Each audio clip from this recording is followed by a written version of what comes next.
Okay lang malungkot. Hindi mo kailangang maging malakas sa lahat ng oras. Hindi ka gumagaling dahil magaling kang magkunwari. Gumagaling ka kapag tinanggap mo ang tunay mong nararamdaman. Ang sakit mo ay hindi humihingi na itago mo siya. Humihingi lang siya na maintindihan mo siya. Bawat emosyon may mensahe. Ang takot, lungkot at galit ay hindi mo kaaway. Mga mensahero lang sila, ipinapakita nila kung saan ka pasugatan at kung anong bahagi ng puso mo ang nangangailangan ng paghilom.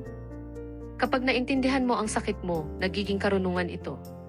At kapag ibinahagi mo ang karunungang iyon ng may malasakit, ang sugat mo ay hindi na lang alaala ng pinagdaanan mo, nagiging ilaw ito sa dinaraanan ng iba.